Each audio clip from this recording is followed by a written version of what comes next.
sorry about that.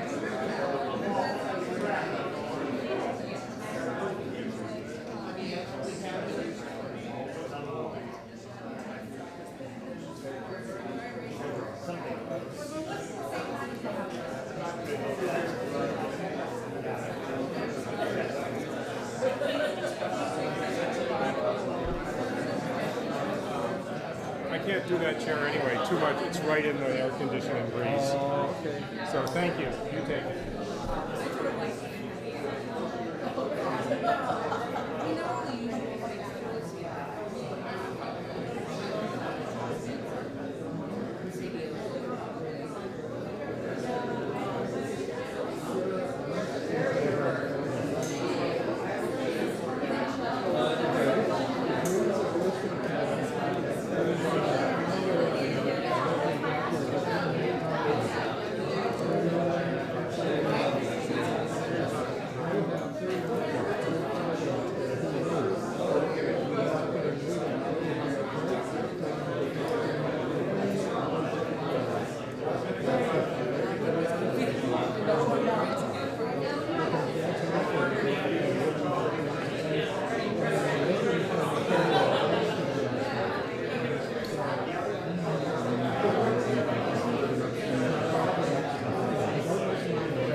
It's great to have a full house tonight. I knew we would have one, and I'm glad though that the 150 people who said they were coming on Facebook did not actually show up. So, and I'm excited. This is part of a new series that we have here at the LGBT History Museum. It's called Fighting Back. And you know, the impetus is because we have this whole resist thing going on. There's this whole new administration in DC.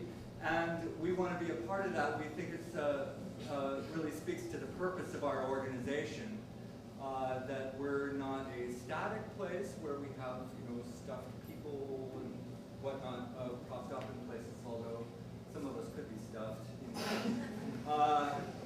That we are a living, breathing place that tries to speak to contemporary and relevant issues and puts those issues in a historical context. So that really speaks to the reason that we started this Fighting Back series and the reason why we're here tonight. The museum that you see here is just a sliver of what we do. It's, I think of it as kind of like our pilot project for a world-class museum that we deserve and need to build someday, and we're starting a campaign around that. I hope you join it. The museum is really just the public face of the organization, and it just shows a small sampling of the different things that we have in our archives downtown. If you haven't been there, please give us a call or check us out online, come and make an appointment, and take a tour sometime.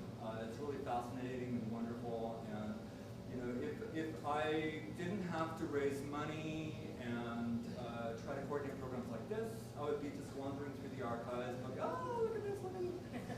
And there's some really cool and kinky and wild stuff in there, and there's just so much, and we're such an amazing community that has so much diversity in it, and I'm glad to see a wide range of people here tonight. The museum, if you look around here, we're only able to do so much. Like there's AIDS activism over there, as Gerard Block there. He almost could have been part of that, actually. With that, and that exhibit was done several years ago, before I was executive director, so I did not put the picture of me up there in the top there, although I am proud to point it out. I am not named. It's just one of those faceless protest pictures, and I was getting arrested in front of the federal building at Union Plaza, and I don't remember why at Union Plaza, actually, but it was where the site of the Arcade's Vigil was. So I just want to briefly introduce tonight's forum, but before I do that, please join. How many of you are members of the LGBT Historical Society? Yay, thank you all very much. You are the lifeblood of the organization. Memberships start at $30 for students and poor people, and $50 for the rest of you. And it goes up from there, and we have a lot of supporters who contribute monthly.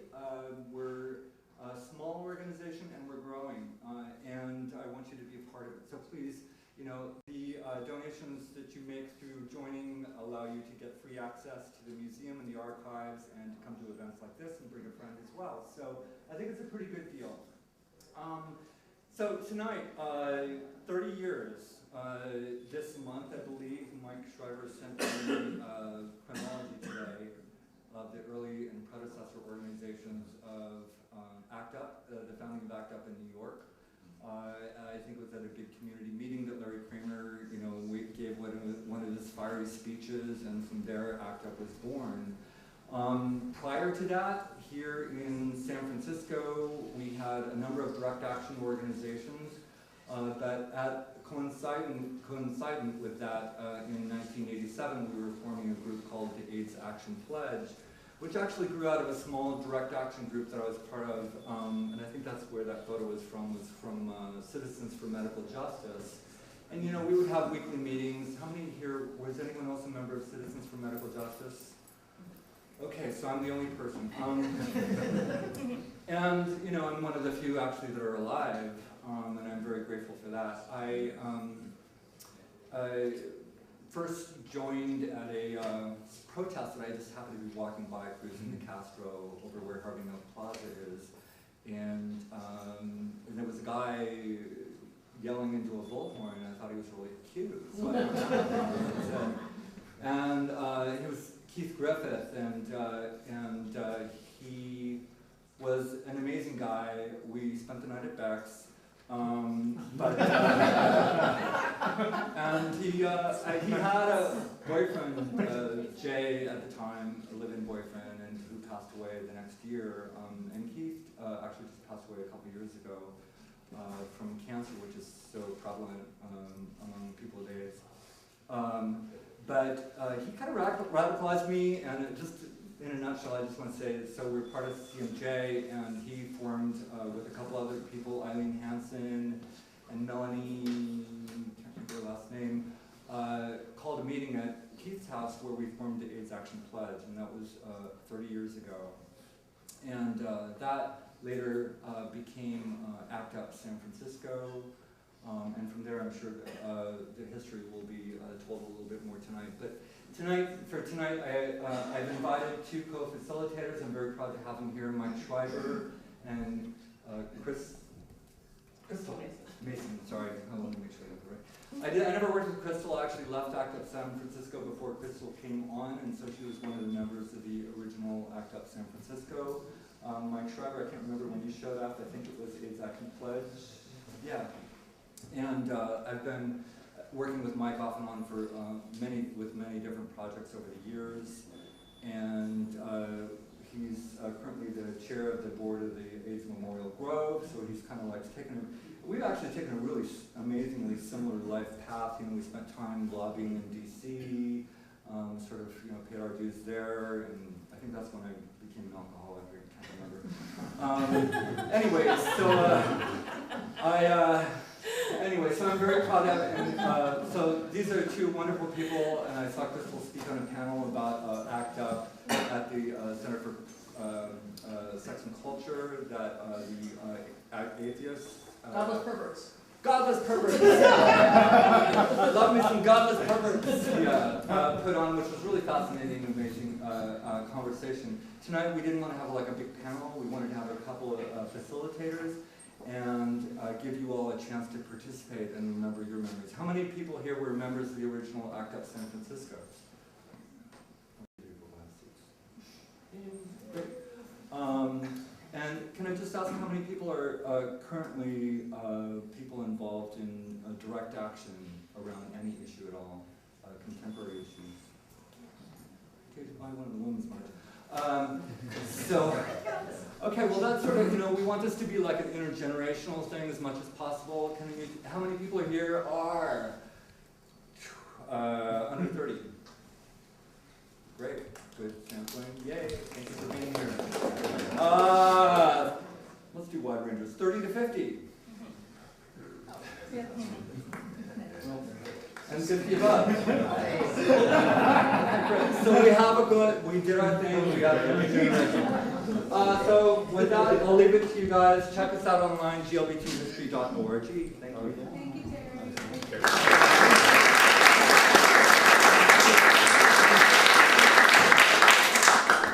So welcome everybody. I'm really glad to see such a huge crowd and hopefully to hear some entertaining and interesting stories. So Mike and I talked a little bit, and what we thought we would do is have Mike give a bit of history and background to contextualize all that we're here to talk about. And then we thought maybe what would be great is that since we have people here who were involved in ACT UP, and other people here who are involved in other activist movements and stuff, we thought it might be interesting to hear from people like what you got out of being in ACT UP, what do you think you brought with you to today? We're interested in knowing yeah, I mean, what have you done, or what do you do now to keep yourself interested, to keep yourself invigorated, to keep yourself involved? Yeah, we're kind of interested in you guys and why you're here. What is it you would like to know, and what is it you would like to tell? So yeah, so with that, maybe we'll let Mike get to some background. So I have this passion for knowing our history, and because I think it's important if we're going to know what the future that we're going to develop as a community, we need to know what happened beforehand. And I've always bristled at this sort of artificial date of March 24th, 1987, as the day AIDS activism begins, because that's the night that Larry Kramer was at the Queer Center in New York, and Nora Ephron gave up her speaking slot so Larry could go and speak, and Larry, of course, gave that great call out that, that we're going to die if you don't do anything, let's go to the streets. And then they had, of course, the infamous Wall Street action the next day. And so I always bristle at that because I think that really does a disservice to not just people like Bobby Campbell, who was Sister Florence Nightmare, who was the first person to ever come out as having KS. He was the KS poster boy. That was in 1981. But it also does a disservice to a group of homeless and nearly homeless gay men here in San Francisco who had ARC and AIDS, who chained themselves to the Federal Building in October of '85. There's actually maybe there's a photo up there. Right there. Yes, and I think it's important that we know this because AIDS activism didn't just sort of happen, but it did come out of a severe issue of desperation, and in fact, it's one of the things that San Francisco can really take great pride in. We really are the home of the AIDS activist movement. This is where it begins. In 1981, Bobby Campbell, who was studying to be a nurse actually at the Davies up here, had KS, and went public about it in the Sentinel, which, anyone remember the San Francisco Sentinel?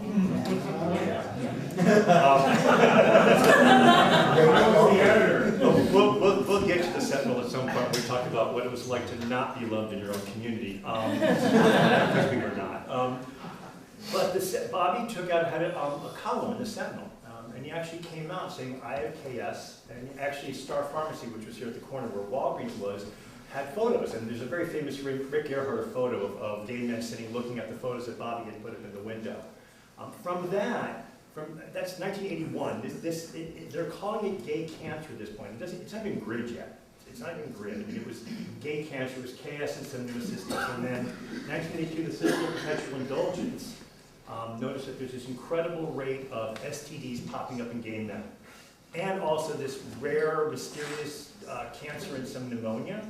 They make specific reference to that in this first safe-sex brochure ever published in 1982. The sisters did it. And it was so popular, it got reprinted a couple of times. In fact, one of the ways that they got the money to reprint it was they auctioned off the ashes from the Bulldog baths, which I guess burned down. And they had a big auction for that. That helped fund one of the safe-sex brochures. 1982, 1983, San Francisco was the first city to ever put money into AIDS. The Board of Supervisors gave $40,000 when the KS clinic up at Parnassus moved down to the General to become Ward 5A, 5B. And then that fall, the Board of Supervisors put $450,000 into Shanti, the KS Foundation, which became the AIDS Foundation, and more stuff out of the General. So all this is happening, with no idea what the causative agent is or anything, but you've got people like Bobby Campbell and Dan Turner, names which we should remember, who actually in 1982 at Harvey Milk's birthday party, which was also the first AIDS fundraiser ever that Shirley MacLaine came to. It was a dog thing or whatever. They raised $2,500 for the KS Foundation. Bobby and Dan went public, very, very public, in front of a huge crowd here in Castro about having KS and their intention to live out and live. 1983, the PWA movement begins in San Francisco with Bobby Campbell and Dan Turner and Gary Walsh and a group of other people, Hank Wilson, one of the people. 1983, the first AIDS Candlelight Vigil happened in San Francisco with sister actions in New York and LA and I think of Chicago and Houston were the cities that all the way there followed San Francisco Vigil in 83. That Candlelight Vigil eventually became the largest grassroots event ever. In the late 90s, it was in every continent across the globe. It was on every continent, almost every country, there was an AIDS Candlelight Vigil. Following that, they go to Denver, PWA's Bobby Campbell again, and name over and over Bobby. And they founded the Denver Principles, which are the basis for PWA empowerment, that we, and I as a PWA, we deserve to be treated with respect, with dignity, we're not victims, we're people living with AIDS, all that. 83, which then spurs the creation of NAPWA, the National Association of People with AIDS, the sort of first national PWA group. All this is going on, and in the midst of no antibody test, we don't know what's causing it, we find out the antibody test, and then a group called Mobilization Against AIDS, which were bequeathed the Candlelight Vigil by the PWA group. They gave it to Mobilization and said, your job in perpetuity is to do the AIDS Candlelight Vigil. In 85, actually, Mobilization Against AIDS did a protest. It was an antibody test at the Holocaust Memorial out Palestine Fine Arts. Paul Boneberg, who was the executive director, was flanked by a minion of rabbis and talked about the lack of civil protections for people and to warn gay men, be careful of the antibody test. That's the only protest we can find on the books that dealt with the antibody test and civil protections, but the repercussions of gay men saying be careful of, worked itself all the way through the 2000s around partner notification and contact tracing, but it had legs. Then, as Terry said, 1986 happens, and this group of people here in San Francisco called Citizens for Medical Justice form, because there were issues around mandatory testing of prostitutes, as they call them, sex workers. And they're dealing with the AmeriCorps, Job Corps, mandatory testing folks for Job Corps, which Terry was probably the demo you were arrested at, was at the Federal Building for Sala Burton, who was the representative who precedes Nancy Pelosi. I thought it was Pelosi, but she came later. Yeah, so Sala was, and that's actually the, Bill Krause was working with Sala Burton at the time, who then died in '86. Another name around PWA, sort of luminaries here in the city. But Citizens for Medical Justice actually is the first direct action group outside of Mobilization Against AIDS that we know of in the epidemic. Chicago pops up one around the same time. DC pops up one around the same time. The Lavender Mob in New York are all around the same time. But then, March on Washington happens, a lot of huge swelling. And at the March on Washington, everyone does know that's where the quilt was first unfurled. At the March on Washington on October 11th, 1987, 1,920 panels are laid out for the first time. The AIDS quilt actually had only begun in June of that year. By October, they had 1,920 panels that were spread out on the lawn, around the wall. And on the heels of coming back from the March on Washington and this, at the Supreme Court around the Hardwick v. Bowers, was it, case? CMJ comes back and they change their names to AIDS Action Pledge, which then becomes AIDS Act Up. Act Up New York begins their stuff in '87. You can take our stuff in San Francisco back to 1981, actually, December of '81, when Bobby Campbell posts his photos in the Star Pharmacy. I just want to frame it that way because when Act Up San Francisco begins, it had already begun. By the time I walked in the door, it was already going. And I walked into a movement that was already doing things. By the time I walked in the door, what Terry didn't talk about was there was a thing called the Midnight Caller. I'll leave it with this, because this sets the stage for when ACT UP actually, I think, really does, 30 years ago, well, 29 years ago, really get its footing. In January of '88, the AIDS Action Pledge mounted the roof of Burroughs Welcome down the peninsula and got arrested protesting the price of AZT. 1988. By that fall, Midnight Caller, which was this horrible show on NBC, was it NBC? Or ABC, one of those non-cable stations, right, ABC, had the story of a bisexual HIV positive man who was, I guess, going to infect the heroin or something around biphobia and really bad AIDS information, this whole package of things.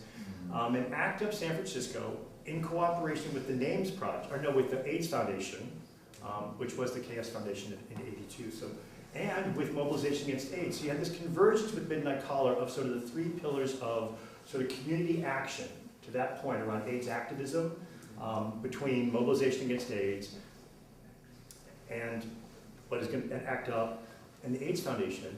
And we actually had our first cease and desist order and stay away order from the court set that for the Midnight Caller because they were disrupting the filming.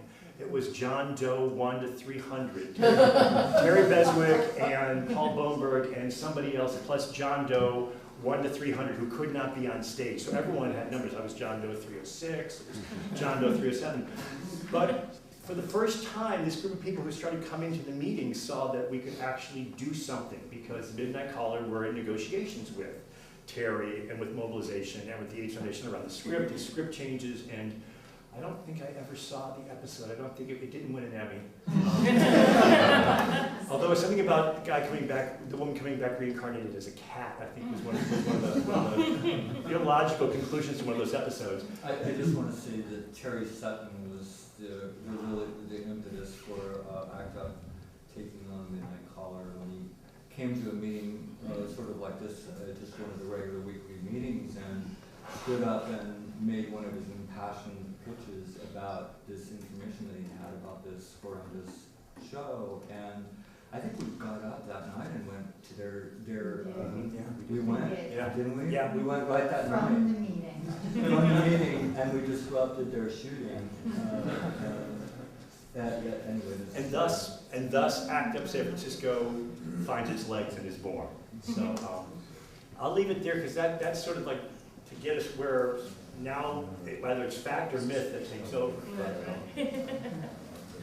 Yeah, so I guess right now we would kind of like to open up the floor a bit to people who want to share some stories with us about their time in ACT UP or before.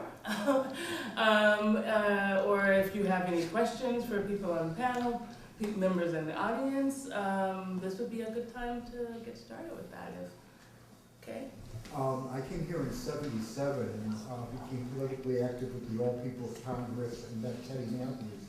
And Teddy Matthews introduced me to the Modern Times bookstore community with Jean Pauline and some of the women who were there. And then later, Jean and some other people, including myself, got involved and started the Bound Together Anarchist Bookstore Collective, which I'm still a member of, still work there. The All People's Congress fought the Jesse Helms Family Protection Act, which would have been like the Briggs Initiative for the whole country, fighting teachers nationwide, not just in California. And that was in the Senate, and we fought against that, organized street demonstrations, out of the bars into the streets chants and stuff like that. And that was all before AIDS and before ACT UP. By '84, I was working with Paul Boneberg and a large group of people in Mobilization Against AIDS, and some of us became involved in putting on a protest at the 1984 Democratic Convention in front of the Moscone Center. And we got Ferraro to come out and speak with us, we got Jesse Jackson to come out and speak with us. We put 200,000 people in front of the convention hall. It was done by about 200 of us. What's your name? I'm Jerry the Fairy from the Radical Fairies, and so that's some of the early things I remember. And of course today we're still resisting. I just wrote out a nasty postcard to who I call Twitler, and stuck it in over at Dog-Eared Books that they're giving out postcards and providing postage to send to the White House. Jerry, can I ask you a question? Because you've been at this a long time, it seems, and so one of the things I'm interested in is like, how are you doing this? How do you keep going? Because I think like when we look at today and what's going on today, and people are kind of like, how are we going to do this? You know, how are we going to keep this fight up? And already, like, you know, the press is already over it and talking about like, you know, how demos and things are like dying off. So I think, you know, I'm curious, and I think a lot of people in this room probably are too, how have you sustained your activism all these years? I see it in much younger people around me, and that keeps me going. Just look how we just stopped the healthcare debacle with 800,000 signatures on a petition. Millions of people demonstrating across the country, not all on the same day, but added up over maybe a month's period, people coming out on the streets every single day somewhere. And sending in millions of postcards and letters and phone calls and emails. And so, I've been part of that, the emailing, the postcards and the phone calls. I haven't done anything big in the streets lately. Probably will wait until we have riots. Because I've been in some before. I was in the Dan White riot, and I was in the burning police cars, and I was in the riot in the early 90s when Duke Majan vetoed AB1, anti-discrimination law. Frank Jordan's shoe. Yeah. Frank Jordan's shoe was the 1989 police riot in the Castro where members of ACT UP were chalking their bodies on the ground, and the police just came in and started kicking people in the ribs and beating people. And that thing. Can you say what the Frank Jordan shoe reference is for the? Yes. And where's Gerard? Where's Gerard? Gerard? Well, I had the wrong, I was already conflating two different actions. I thought that was 8101. We have the shoe. No, Gerard, the shoe, Gerard, the shoe. We have the shoe, right? It's both. AB 101 is like 1992, I believe, and the shoe is 1989. And what happened was, after the police rioted against the peaceful active demonstrators laying on the ground, the police chief was Jordan, who later became mayor, and he came down to the Castro to try to do some kind of public relations. If I may, the two events are linked. He lost his shoe in 1991 at the event that became the veto riot, and people were angry because of his role in the 1989 Castro sweep. So. I defer to that's right. Facts are better than my memory.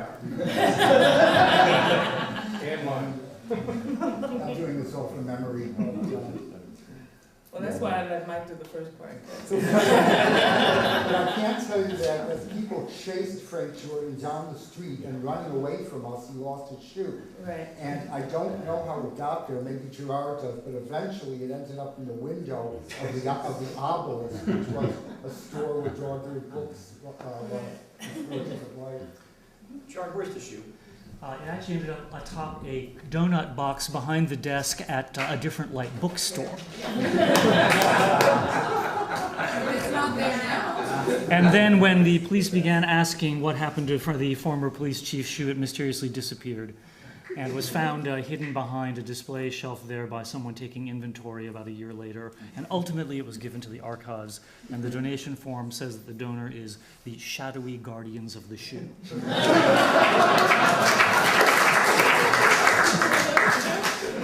1992, the Ryan White Care Act had been passed, and we were actually receiving money in San Francisco for HIV care.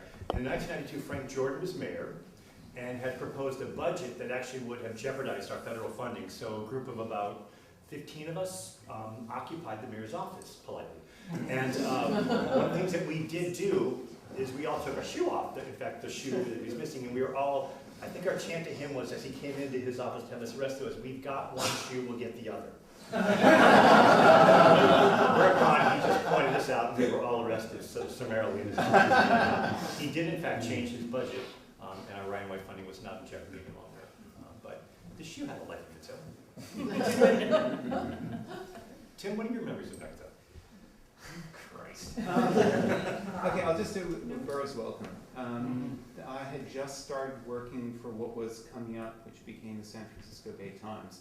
And I hitched the lift down to Burroughs Welcome in San Mateo, which is further south of the border than I'd ever been. And it was really interesting because the Burroughs Welcome building was this small brick blocky thing with large bricks, probably about the size of this room and that room. Very small office, and they had no idea what we were there for. They had no idea what hit them. And I'd say there was about maybe 50, maybe 100 people at most who got up on the roof. San Mateo police came, they didn't know what to do. And I tried interviewing tried to get in to interview the Birds Welcome people who weren't really interested in that. And people got on top and put down banners and much chanting. Did TV show up or anything? I don't remember. I think they might have done, but I don't know. And a few people got arrested, but the thing that was really important that I didn't realize until later on was a lot of the organizers were not just AIDS Action Pledge that became ACT UP, but there were prairie fire people. There were people who had been there, who had been in the struggle since the 60s, who brought a lot of their own knowledge of how to do that. So there's kind of a bridge and a skeleton of how to organize that we were able to use, not as a base. And I think it's really important to keep in mind the history and the continuity of where movement starts. Like ACT UP didn't just start with Larry, it didn't just start with ACT UP, it started with AIDS Action Pledge, it started with Bobby Campbell. And there's this whole network of people who have been active for a long time. And that's where it really started. So that's my absolute first memories of ACT UP. Was not ACT UP, was AIDS Action Pledge at Burroughs Welcome. I can talk on forever. I'll stop on this one. Mike, if I can throw in just a footnote about the early history. Before ACT UP, a group that's often forgotten is the Committee to Preserve Our Sexual and Civil Liberties, which responded to the city's proposal to close bathhouses, which were portrayed as a dangerous vector for the spread of AIDS, and which many gay men argued was an ideal place to educate people about AIDS safer sex practices. That group was founded in 1985, and among other things, it disrupted a press conference held by the Director of Public Health for the city of San Francisco in late 1985. So it actually was an AIDS direct action group that is often forgotten in this early history.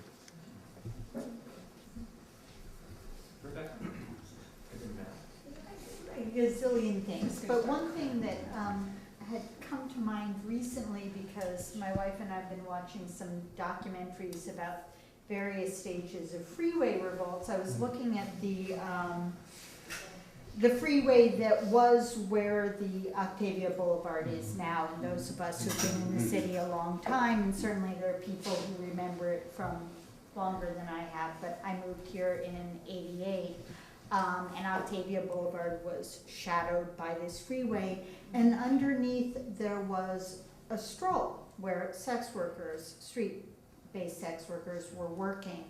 And I had this sudden memory, just looking at these pictures, that image of that freeway in that area, that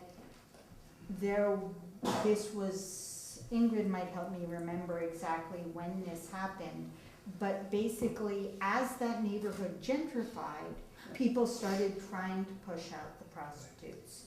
And ACT UP Women's Caucus went out in the middle of the night, as we do, because that was how we rolled. I remember what we called ourselves. And we went out and did a little redecoration under the freeway there and in that neighborhood, making it very clear that we were supporting the sex workers there. And there's a bigger picture, which is that sex workers were really vilified, and that ACT UP San Francisco was an ACT UP that really collaborated and built a coalition with sex workers' rights activists, in part because Carol Lee, Scarlet Harlot, was an integral part of ACT UP Women's Caucus and really educated us about sex work.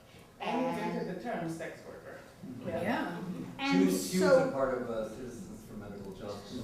So she had been a part of AIDS activism in San Francisco from the beginning, really, and so there was always that connection there. And so ACT UP Women's Caucus, our slogan was pro-choice, pro-sex, and we really were making these connections between the rights that all people with AIDS had to choose what treatments and to control what they did with their bodies, and the rights of sex workers to control what they did with their bodies, and women's rights to reproductive freedom, and that all these things were connected.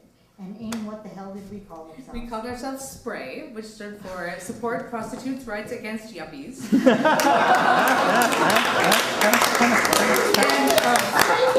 it was a slogan. It was, has a hooker ever mugged you? What are you really afraid of? Our language has evolved since then, but that was what we did at the time. Hi, I'm Matt Sharp. So I don't know if the story was told yet about ACT UP Golden Gate, and we need to sort of go into that a little bit of the history. And I'm not going to go into the whole drama of ACT UP Golden Gate and what happened. But there was a split, and I came to San Francisco in 1991, and right after the split had occurred and things were developing with the new chapter. But what I just want to say, there's so much that came out of those years in drug development. And we worked a lot with Project Inform. I remember, I just want to mention one of the things that we created was called the Immune-Based Therapy Breakfast Club. And it was a journal review club at our office. This was much later on, over here on the Castro, And so figure this, just assume this and think about this in today's context. We used to meet there at, what was it, 10 o'clock in the morning or 11 o'clock in the morning, Saturday morning. Who else would do that unless you were trying to figure out what was causing everybody to be sick and understand the science and around treatment and stuff. And we would dedicate our mornings there with coffee and donuts to read the journal articles. And one more thing I'll say, actually, you want to tell the steamroller story? We had an action at the stock exchange in downtown against, now I'm not going to remember the company or the drug names, I've forgotten all of that now at this point, but it was Zygen was coming out, which is a Bacavir. And we ACT UP Golden Gate supported it a lot because we saw it as another option for people, right? It was like, I think the fifth nucleoside analog approved or something like that. Terry knows a lot about this. And so we wanted them to release it in an expanded access program like every other drug had been. And they wouldn't, the company refused. So we held a demonstration in front of the stock exchange. And we were gonna crush pills in the street with a steamroller. You always had a sight gag for the media, right? So Michael Laura, who was a genius, he's still alive today. He was one of our movers and shakers and one of the people that did all the work, actually. He did more work than anybody else. But anyway, he found a place where we could rent one of those steamrollers.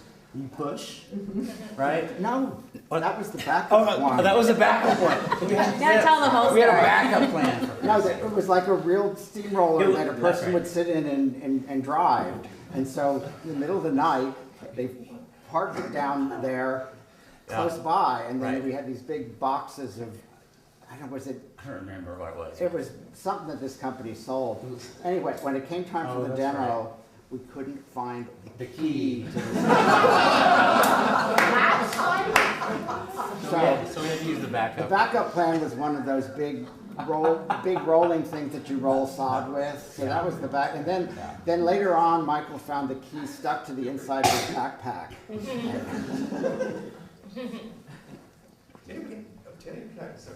Add on. One of the things I remember most of being an AIDS HIV journalist and what ACT UP did and what we all did was we learned science. I mean, I was a geography and politics major, and I started learning about how drugs work, about how the body works, and trying to extract from Anthony Fauci and other people, okay, what exactly does this drug do?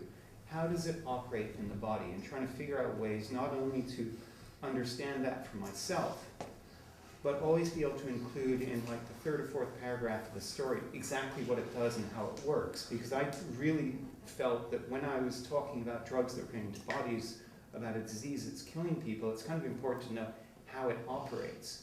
And to use like any sort of metaphor or simile, anything that I could come up with until I understood it. So a significant part of any journalist who was covering that was to figure out what the fuck was going on and what pathways they were trying to inhibit.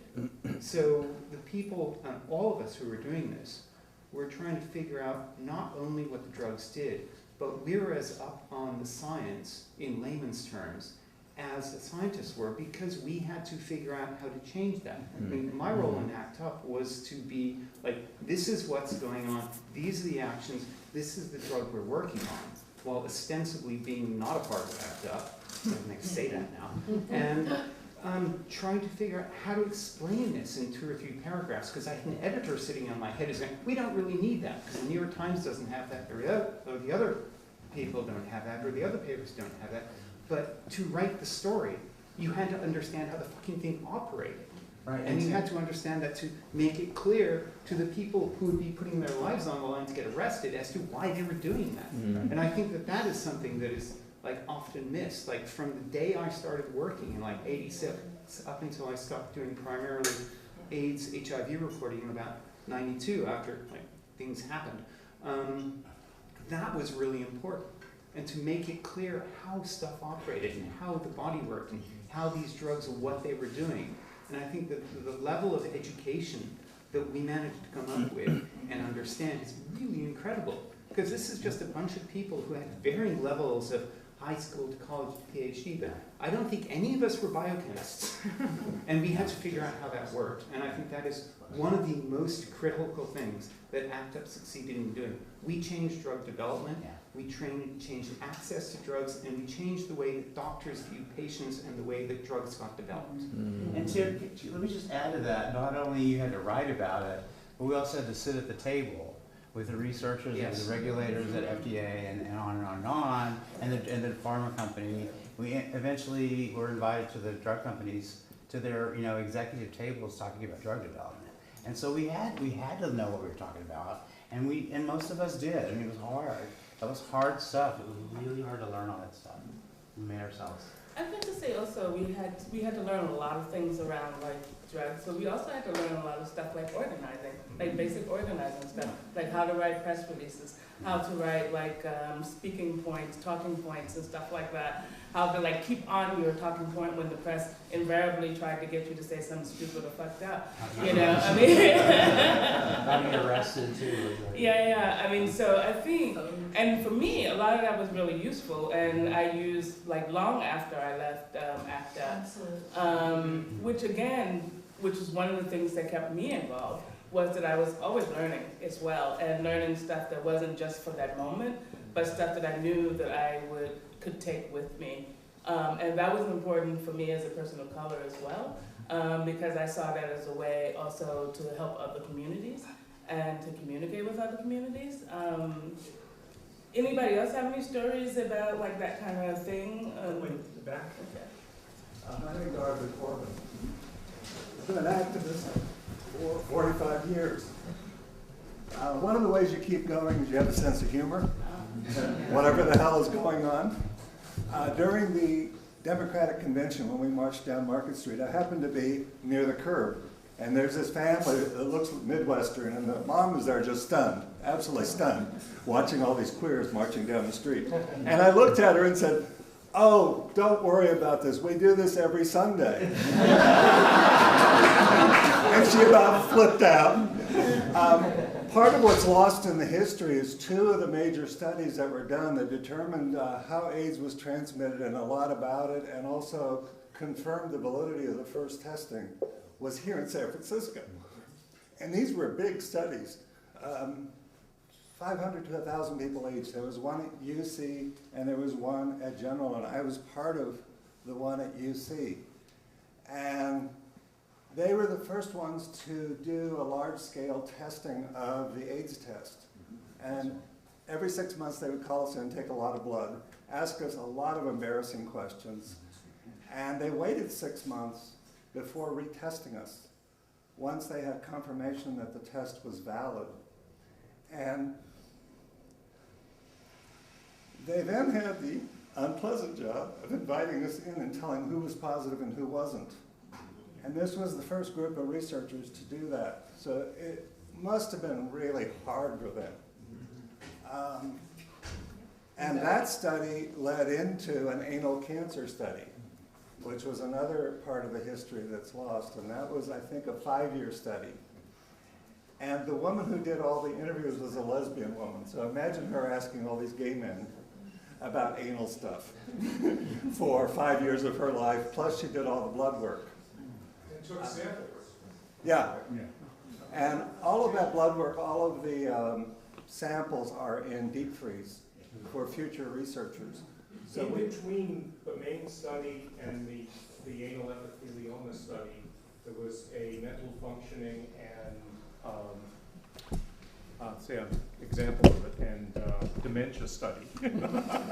And by continuing, they were able to keep a continuous cohort from the earlier, 2 earlier studies, one that started out of the hepatitis vaccine study, and then there was the first case control study for AIDS before AIDS had that name or even grid, and then the study you talked about of testing the test, and all of those, so that there's an almost 20-year continuous serological study of the same cohort. That was the men's health study? It was combined men's health studies, it was called. Yeah, and I want to try to segue and maybe redirect a little bit, just to say, you know, and this goes back to Tim's comment, and I just want to say, Tim Kingston, I just want to applaud everything that you did as a citizen journalist, an activist journalist, and all the other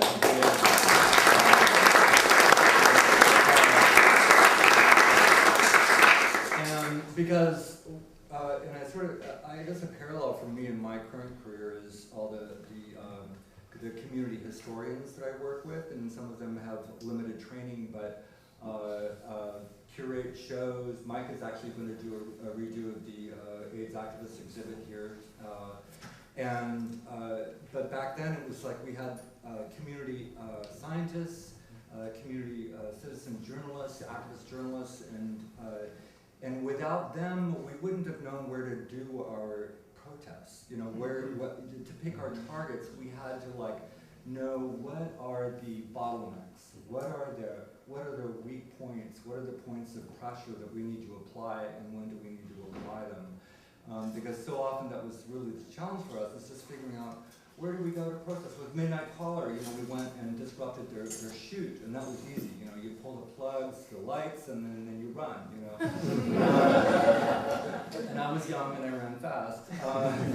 But you know, when it comes down to science, you know, I remember the Phoscarnet protests, and we had to understand, you know, that it was a choice between life and sight for this person who was a friend of ours who we've been working with for years, you know, and he had to make this life and death choice. And sometimes it was about getting a drug into a body, you know, and so we had to actually access it, you know, through buyers clubs or what have you,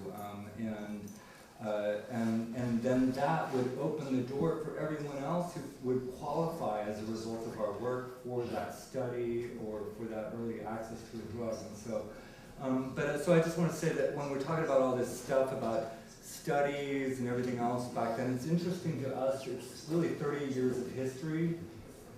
But I just want to try to, like, if we can shape it towards direct action. I think you bring up a good point. I mean, and it's sort of, because not all of ACT UP's work was just focused on drugs. I think that, and particularly what was unique, I think, to ACT UP San Francisco, which does sort of get us toward that conversation about the split in 1991. But ACT UP San Francisco, when I was in it, was really very much in intersectionality, or at least was trying to get his hands around intersectionality in the late 80s. I mean, we did it. Not well, we tried. And we really did try. We do teach-ins, we talked about issues around women, around communities of color, around the Holocaust, prisons, universal health care, immigration. So there really was, ACT UP, what I think was one of our strongest things that I really hope is something that keeps going on is we knew our shit. No matter what it was, we made sure that because I think for people like me, I never wanted to be embarrassed at a table, so I would like over-prepare, but we knew our shit. We learned the legislative process, we learned City Hall, we learned drug development, we learned public health, we learned the prison system, we learned the educational system for kids around condom availability here in the school system. Like, it became part and parcel of being in ACT UP was you had homework, and you did your homework, and we did committee work, and then this was a weekly meeting. Every Thursday night we met at the MCC, what was the MCC, now I guess there's gonna be condos or something or other, and then eventually the women's building. And I don't want to overwhelm you because someone brought up something that I think was critical. We also made sure we had fun. Because in the midst of the epidemic, which was out of control, it's 1989, it's 1990, we only have AZT at one point, that's it. We learned to have fun, or we tried to have fun, some way to blow off steam. Someone brought up the October 6th, the night that the police shut down the Castro, they declared martial law. They literally, SFPD declared martial law and shut down the Castro following an AIDS activist protest. We started at the federal building, worked our way up into the Castro, and we got here. The majority of SFPD was waiting for us, and that was the night that a group of us laid down the most beautiful fluorescent die-in quilt from Castro Market to Castro and 18th, that we happened to have fluorescent paint with us too. So after we did the chalking for the die-ins, people's bodies were spray painted, and we had these great placards like "Fuck cops" and "Women die faster," and like all this really education. It was this beautiful fluorescent. Castro never looked more beautiful. And then they arrested us, and then when they took us off to jail, then the cops declared martial law, plowed through the Castro, clubbing people, and really, really exercising police privilege in a way that was not unusual for SFPD. How's that? Would that be safe? It's not unusual. They've exercised power like that. I don't know if they'd say that it wasn't unusual. It hadn't been seen in a while. Precisely. Right. It was shocking because they hadn't pulled it in several years. Right. So we... And let me just add, when Mike says the majority of the police department, literally the later investigations found that more than half of the SFPD officers on duty that night came to the Castro on a Friday night and shut down the whole neighborhood for 3 hours, locked people in their homes, locked a full house in the Castro Theater for 2.5 hours after the movie was over, locked people in the then called the special bar, where one of the people locked inside said, "I thought I was going to go berserk because the music was so terrible." So that's October 6th. No, October 7th, a group of us, we had a little ACT UP house, and we were having a housewarming party for us, and with a lot of fun. And that day, between the October 6th and our housewarming party, the SF came in and repaved Castro Street. The city doesn't respond to anything that quickly, no matter what, but they repaved Castro Street. So what we did that night is we left the party and we put the quilt back on Castro Street with bodies and the stencils and whatnot. We found any way that we could, I think it's pretty fair, to figure out how to create a community in the midst of madness. And so I think that's for me, that's the one thing that I've always taken with me over all these years, is that in the midst of all this insanity, we had to find some way to create some kind of support community that wasn't the Thursday night general body meeting or the state and fed meeting or...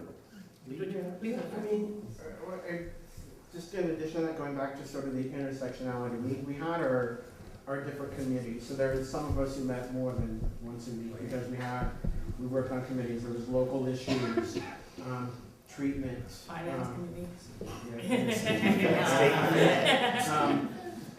You know, there was, although at the time that I had joined, well, there was a People of Color caucus. And when I went, I was the only person of color there, so that was a little odd. Yeah. At the same time, they changed the name to Bayard Rustin, so that's how I learned who Bayard Rustin was. But I think also there was something a little empowering, going back to like, I mean, I showed up, I was what, maybe 21. We got joined later in 88, excuse me. And, you know, I was a college student. I had historically been very quiet, and I think that sort of ACT UP instilled in me a confidence that I didn't have and taught me how to speak my voice, and that I carry to this day. I think also that in addition to it being an AIDS movement, it also was a gay rights movement. There wasn't really like the AIDS movement was a gay rights movement at the time. So there was that. And like Mike was mentioning the intersectionality before it was called intersectionality, is that we did do work around remember the women's caucus had I think it was clinic defense. We did clinic defense. So, which again also taught people a little bit of civil disobedience actions. We definitely had a close tie with the National Lawyers Guild, the local chapter. Work in But prisons. We did work prison with prison work. And immigration, we And did. immigration. Immigration was always on the list Yeah, I mean, from the beginning. and you know, but it wasn't rosy all the time. No. I mean, and you know, I remember specifically when there was a People of Color caucus presentation, and there were some men in the back like making comments. Right. So it wasn't a perfect family per se, but you know, at least to the public, we had our shit together. I also was going something out that you went off of, Mike, or that you a little quick made earlier, is that we weren't liked. No. We were not liked. No. We were not liked as a group. We were, you know, why did you have to be so loud? And by names, I mean people who I just don't feel like naming them, but they're the names who've gone down in history as the gay activists, as the AIDS activists, who were more mainstream, and they did not appreciate us. And we probably didn't get popular until October 6th, after October 6th, as a result of the police crash coming down on us and, you know, keeping people in businesses. They were not letting people out. They were blocking traffic. They literally marched down. You know, a friend of ours got smacked upside the head, and there's sort of an iconic photo of him lying on the ground with a friend over him. But I think our first meeting after that, like, we had a huge number because of that.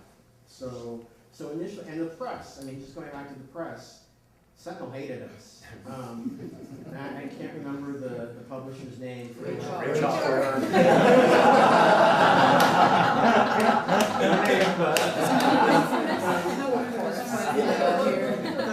The bar wasn't any better. Not much, no. And, you know, and so we were fighting against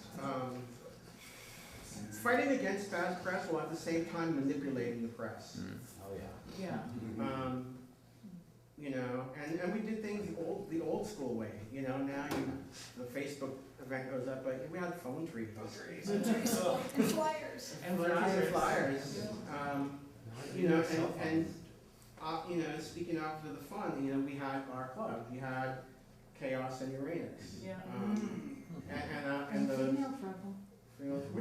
which was the one which was the one that was the same night as the active meetings, where we go after? That was Chaos.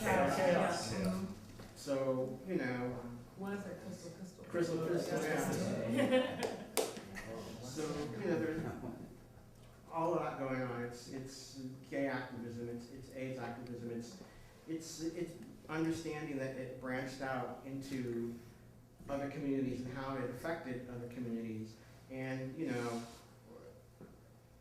the split that was mentioned, although I've heard people express different things, part of that was a split of those who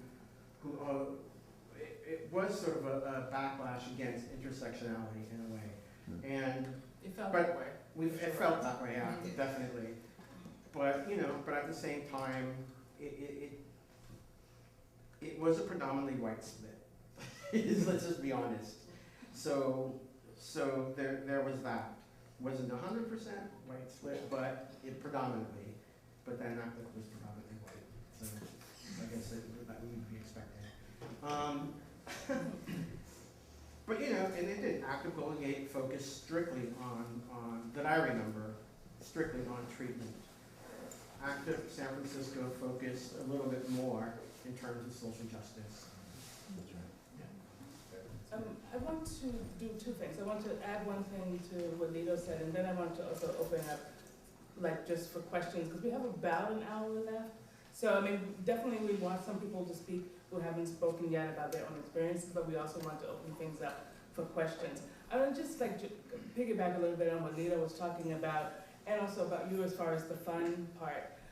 Because I think one of the also important things I thought was about ACT UP and that time, and something also I think that I would like to see us develop more around this time is we had also sort of organs for communicating with each other, like the clubs, but also like magazines like the one Miriam and I did on our rag, Disease Pariah, I can't remember the name of all of them, but there was a lot of zines, and these were ways we communicated with each other. And then we also had like Electric City, which was a television show, which was also like, again, like I said, a way of communicating with people. And like I said, I feel like that's something I think is a little bit missing today. Maybe it's because communication is so wide and like varied, but this sort of way of like us, people who are caring about what's going on, communicating with each other in this way of like sharing experiences in art and like protests and things of that sort. So that for me, that was one of the things I really remember about that time that I felt also was really important because it gave us a way to be creative, it gave us a way to share information, and it helped us create a narrative. Yeah. I think this goes back to what you said about not being popular. There were certainly spin-off groups, affinity groups that did ACT UP. I remember one that stopped traffic on the Golden Gate Bridge for 2 hours during rush hour. And it had a very much domino effect of also stopping traffic. Of course, then people decided, well, I'll take the Richmond Bridge instead, and so forth and so on. So, and the freeways were gridlocked for several hours that morning. I do remember the press coverage talking about people, a lot of the more mainstream AIDS activists decried this horrible action that these people had done, and then took every opportunity to start talking about what their organization was doing. Gee, you might almost think it was opportunist. But it really sparked, it certainly sparked an incredible amount of dialogue in the AIDS activism movement about was that a good idea, did we alienate people, you know, and so forth and so on. It sure as hell got a lot of attention that day. So that was January 31st, 1989. That was at 7:31 in the morning. It was very cold that morning. 27 individuals found themselves center span of the Golden Gate Bridge, and effectively, and actually to go back to Terry without Sutton. cell phones. Yeah, without cell phones. I don't know how we got We had what? So Terry, this thing that Terry brought up was a guy named Terry Sutton, who was local person, school teacher, but for a lot of us, for me particularly, well, like a hero. He had CMV retinitis. He couldn't take AZT and ganciclovir, which are the two drugs that were there, because he had it was either live or go blind, and found a drug in Sweden called Cofacilitated. And we were on the Golden Gate Bridge that morning, and I remember when Terry was being arrested, and this is in January, he died in April that year. But as he's being pulled into the paddy wagon on the bridge, his comment was, if I could feel like the way I feel now, I will live forever.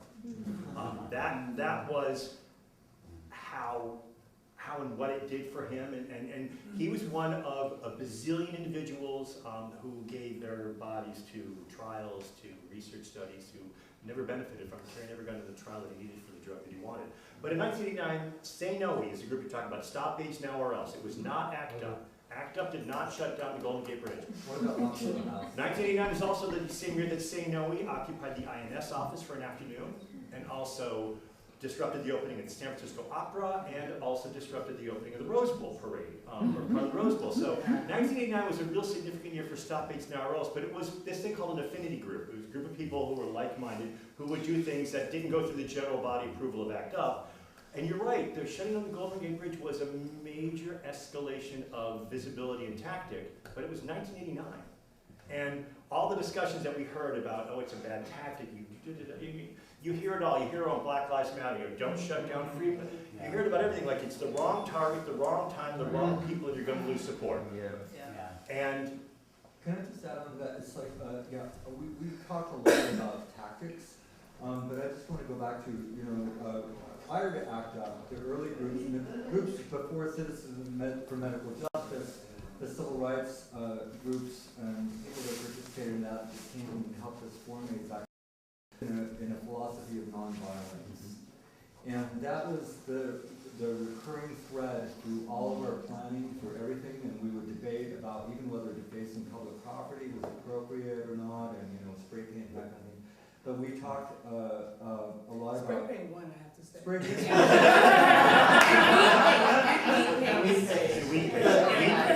But you know, in 1987, the March in Washington, there was the big protest at the Supreme Court over the Hardwick decision, and many of us were arrested there, and we had large nonviolent civil disobedience trainings as part of that, and you know, so I just want to point that out, that was a big focus for all of us, and I don't know that there were many bombs thrown. It was mostly sit-ins. Sure. I'm Gerard Kosovich. I was involved in some of that stuff back then. I'm also a historian. What I'd like to do is quickly touch on 3 points that people have brought up and link them to today. So the first one, Mike and several other people have mentioned, we were really up against it. People were dying around us. We were taking a break every other week to go to a memorial service for one of our friends or one of our neighbors or a shopkeeper that we knew. The government had largely turned its back on us, and most of the United States either didn't care we were dying or thought it was a good idea. So, and we weren't anything special. So today, when we see our government turning against us and so many other people, and when we see a massive structural system of violence again turning its hatred and anger and evil towards us, everybody has it in themselves to say, I'm going to fight back. I won't be complicit. I will at least have my dignity by saying, I don't go along with this, and saying it loudly. That was one thing I think we can link to today. Every generation that stands up is the greatest generation.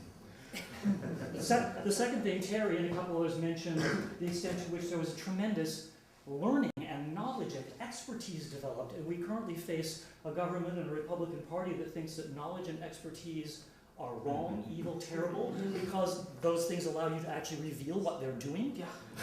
So it's up to us, once again, to say, we can't rely on the experts. We're the experts, and we rely on ourselves to learn how to do those things.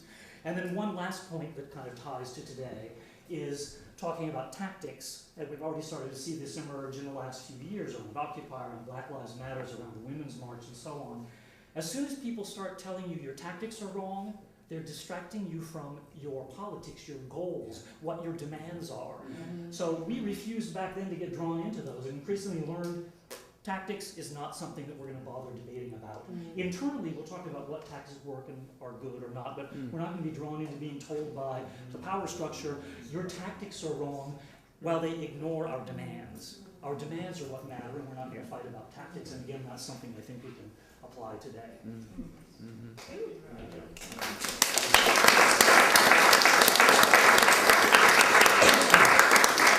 One thing, Gerard, I mean, just sort of we were talking about, you know, how we educated ourselves. I think certainly one of the differences of today is where we would search out information. Now there's so much information that's out there, but not all of it's right. Like, we searched out the correct information before taking action. I think, and now and then, you see a lot of knee-jerk actions, and it's just like, did you actually read this article? Did you actually go to the about and see that it's actually a satirical article? And so, you know, and I've been a victim of that. It's just like, oh shit, this guy got bashed, blah, blah, blah. You know, raised the flag, I forgot who the fuck I reached out to, all these groups. And then it was just like, oh, that's not actually really the whole story. Like, it was something that's fun. Actually, I think I got it from Wade. Spud was another member of the group.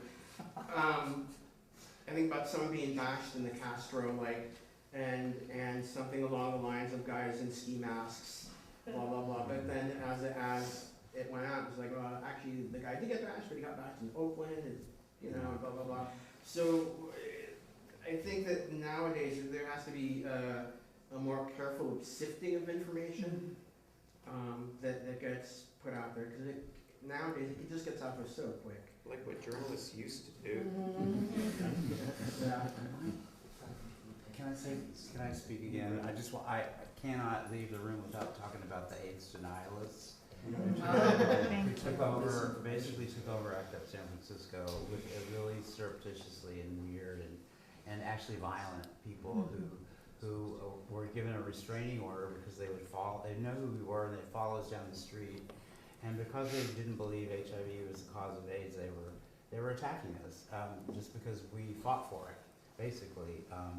And it was a really tragic, horrible sort of place and time where we were sort of past the horrible days of AIDS where everybody was dying, but it was still a bad time where people were getting access to a lot of the things that were available. But you know, and I have to say one more thing about them. They made money on selling marijuana, and used sort of posed that as a way that they were doing something about the crisis, and they were making money off of us at the same time.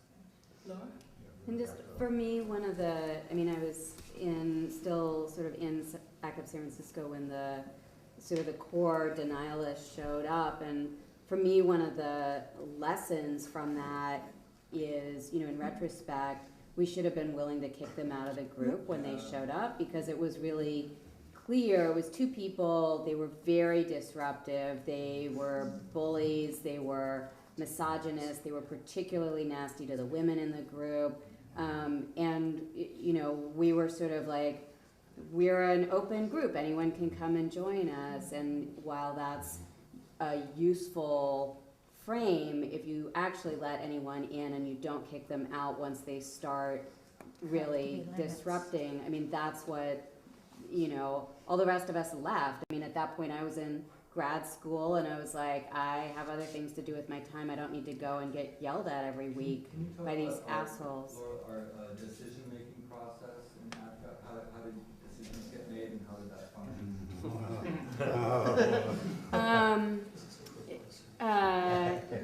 Yes, I can. So, unrelated to the denialist stuff.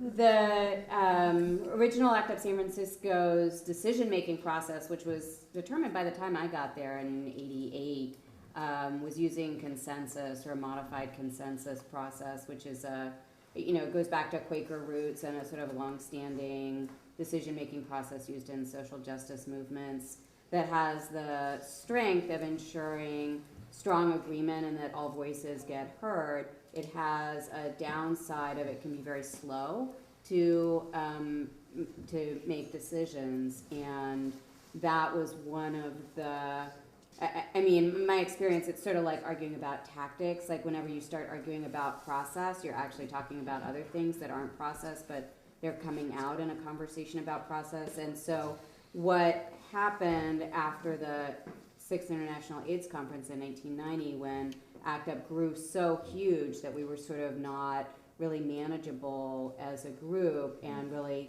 struggling to use consensus with people who were unfamiliar with it, didn't have any training in it, didn't have any patience for it, and, you know, people who were feeling very legitimately that things were too urgent and we didn't have the time to work through and get agreement from everyone for what we were doing. And so the, you know, sort of much of the stated reason why the two groups, why ACT UP Golden Gate split off from ACT UP San Francisco was around the decision making. But I think much of it really goes to deeper questions around priorities and focus, and were we a group that moved really quickly and worked on getting treatments into bodies, or were we a group that was more deliberative and intersectional and moved more slowly but covered more issues? And you know, there's certainly a lot to be said for both, and both groups went on to do a whole lot. But yeah, but my bottom line is you shouldn't be afraid to kick people out of your groups if they're being difficult and disruptive. And I will also, and abusive. And I will also say that I think one of the skills that I gained from ACT UP that still stands me in very good stead today is the ability to run meetings. And running those damn consensus meetings, like those are some useful skills. Yeah. I have a question for people who are in ACT UP, and it again ties to activism today. I'm wondering if you can talk a little bit more about the intergenerational activism, and both why is that important and valuable, and also what are some of the challenges with it. So I think it's something we're seeing now is, now we're the old guard, and you know, and sort of try to bridge a generational gap, and so yeah, I could babble on about my own opinions, but I really want to hear yours. What are your thoughts about sort of why is it important and how do you make it work and what are some of the challenges?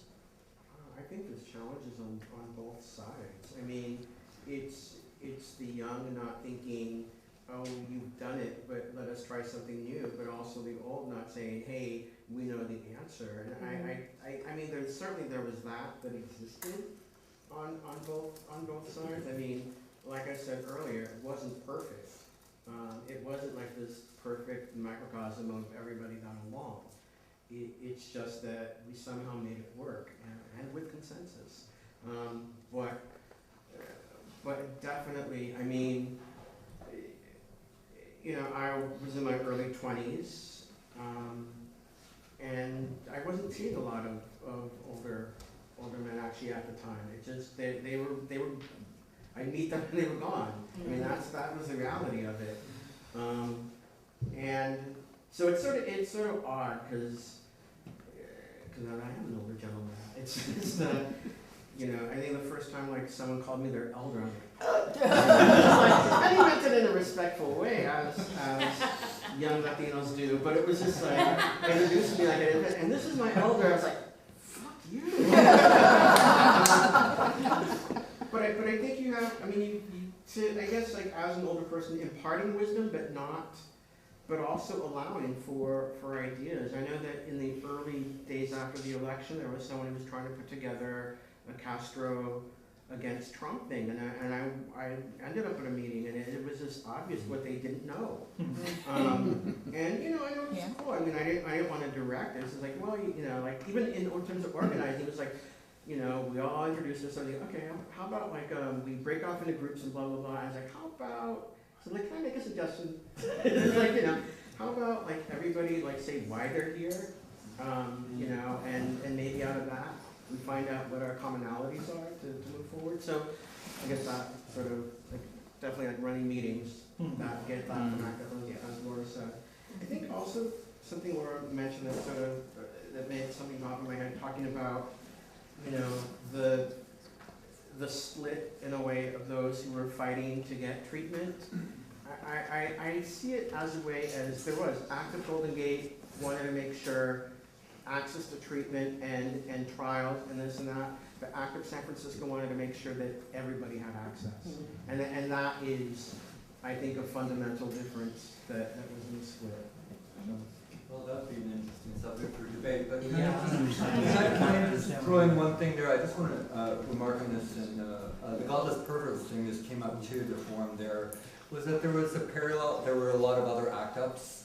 In 1988, we had a group, a network called Act Now, AIDS Coalition to Network, Organize and Win, and we did a whole series, a week-long series of protests that were coordinated throughout the nation, and I think we had like 40 chapters. Not all of them were called ACT UP, but they were direct action AIDS groups. And for the whole week, we picked different issues that we were going to get protests on, and there were, you know, women's issues and treatment issues and everything else.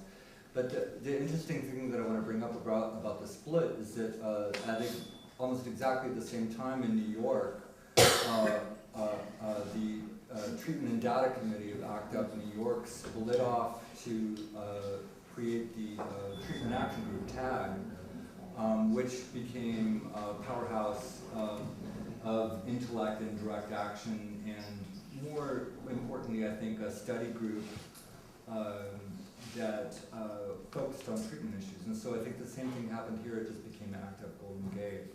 And also Project Inform, working closely with that group. So, are you hot? Yes. Okay. Wait a minute, I think Tim had something to say, but you haven't spoken yet, so maybe if you want to speak first, and then you, Tim, would that be okay? Yeah, sure. I was actually going to ask two questions really quick. One touched on what Lito mentioned earlier about communications and dealing with media and shifting the narrative. It's something that I think is really pertinent to a lot of the fights and battles that we're seeing right now, especially around, like, I'm thinking particularly the racist lists that are being published under the executive order around immigrants and this kind of thing, and targeting sanctuary cities. And this is like a targeted way of like furthering this narrative of criminalization. Anyways, So like my first question was, what were the things that y'all found like most helpful and strategies that you employed to help shift this narrative with the media, particularly around these kind of issues? One of the things we did, and I think ACT UP New York did as well, I think they got on television live, right, on some live show. Mm-hmm. They we protested at media places, and we were like on their asses a lot. And I think, and to me that's something also I found like, not troubling, but curious of late that doesn't happen very much anymore, it doesn't seem. I mean, we went after the press. And we let them know that we would keep going after them unless they started like talking the way we wanted them to talk, pretty much, you know. And we had, I think, like I said, when we would have protests, we'd have like speaking points that we would hand out to the crowd that we all knew, and we had designated people who would talk to the press. And basically, we kind of like, I know I would practice, and I would be like, you know, try to figure out, like I said, not to be waylaid to talk about like the violence or, you know, this or that bullshit or police whatnot, because the press would always want to talk about that. They'd always want to try to talk about how the protests were violent and this and that and everything besides the point. So basically, as a person speaking to the press, you have to be like just on it. And like every time they try to change the narrative, you have to be like, no, we're talking about this thing. And I think also as groups, you gotta know what you're doing and why you're doing it. So that when the press comes to you and tries to make it about this and this and this, you can just be like, no, this is what we're talking about. You know, we're not talking about like, you know, immigrants are not an issue. You know, I mean, I would say that like immigration is, you know, immigrants is not an issue. These violent people in our societies, no more of that. So it's a bit like you have to be determined to tell your story, but you also have to know what story you're telling. And as a group, you have to have some agreement on that story.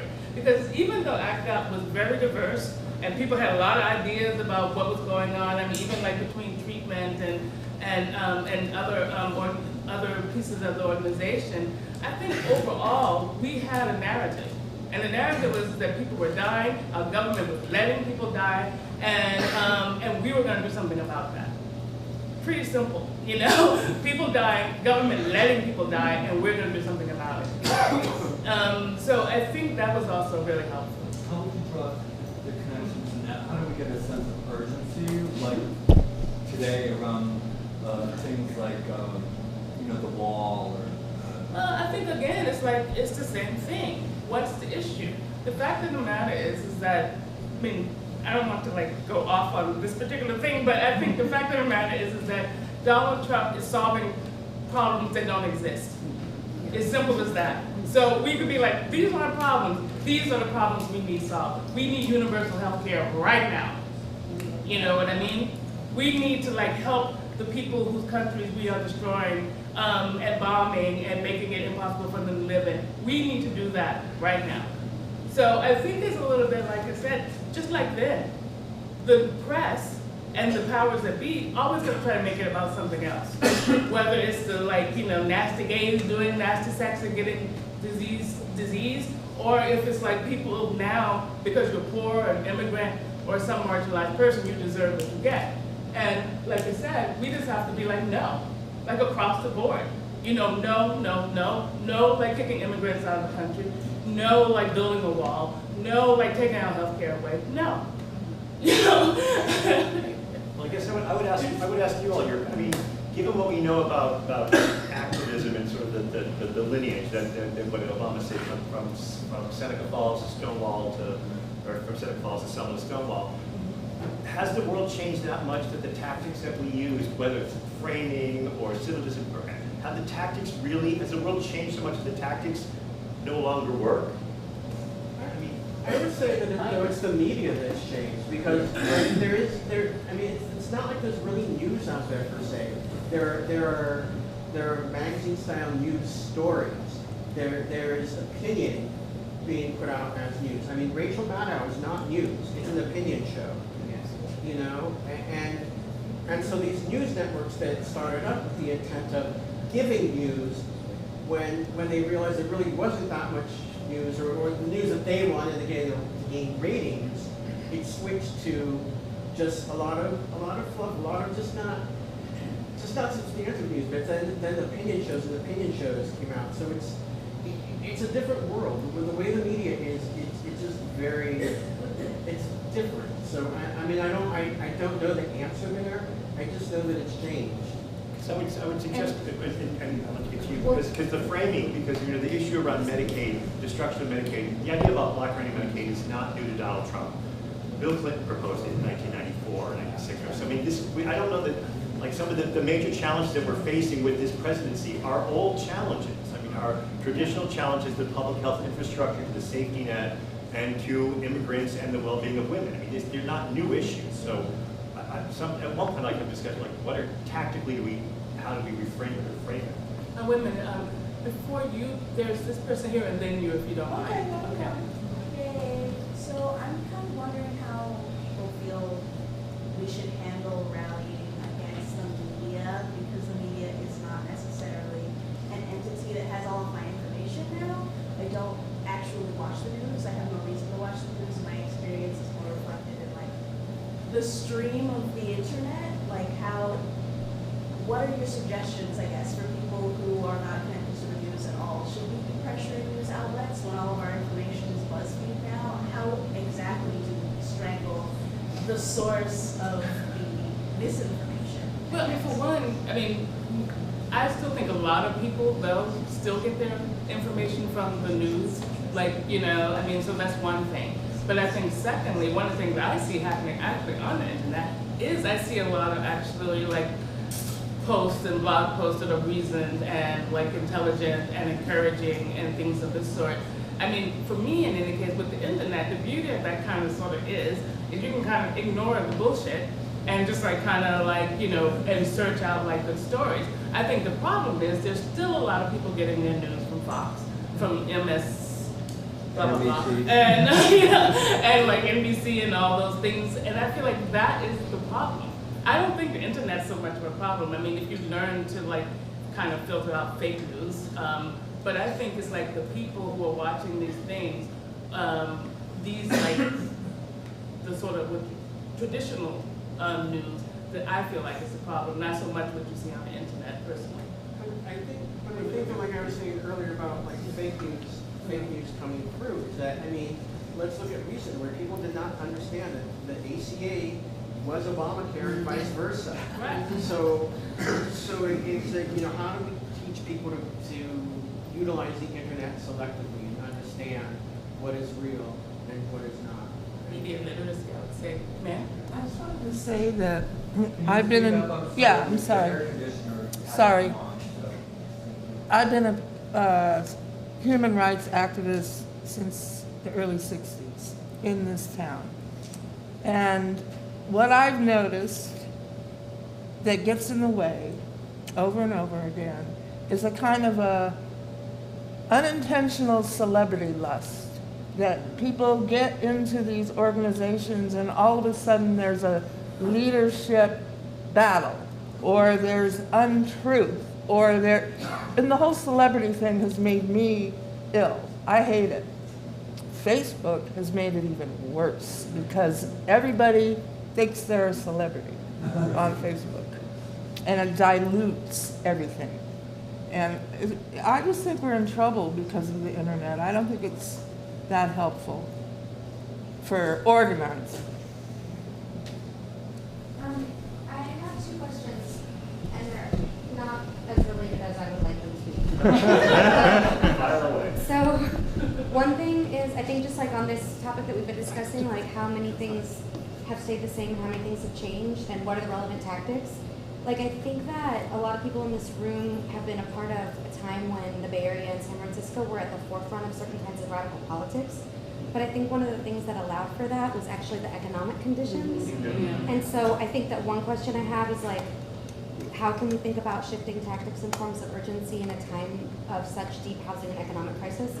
And then my other question is not actually as related as I would like it to be, but has been coming up a lot tonight, is I know that you had mentioned that, for instance, Prairie Fire was around when ACT UP formed, and people have mentioned Baycorp and other groups, and I'm curious about people who participated in those kinds of solidarity politics And I've seen a little bit of the history of that, like with ACT UP Women's Caucus working with BACOR, but there was like the Pledge of Resistance that was really big here, and actually like a lot of anti-colonial movements and internationalist and socialist movements. And I'm just curious if you all want to mention any groups that might be relevant to like look into from that time, and we could think about solidarity politics now.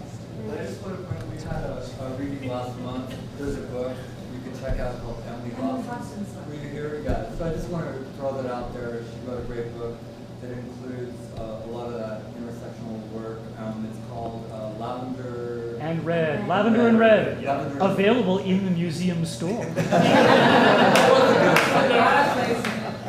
Just your first point about the economic and housing situation, I think about that a lot, because there's no way in hell I could move to this city now as, you know, someone fresh out of college, the way I did when I moved here with no job and lived in a flat in the Mission with, you know, 3 other people for $800 a month, right? Like, that's what was possible then, and ACT UP was, you know, was powered by people who worked retail or worked in restaurants or worked in shitty jobs and stole Xeroxing flyers, you know. I mean, we couldn't do now what we did then, and it's one of the things that I find the most sort of heartbreaking about the changes that have happened to this city and the housing crisis and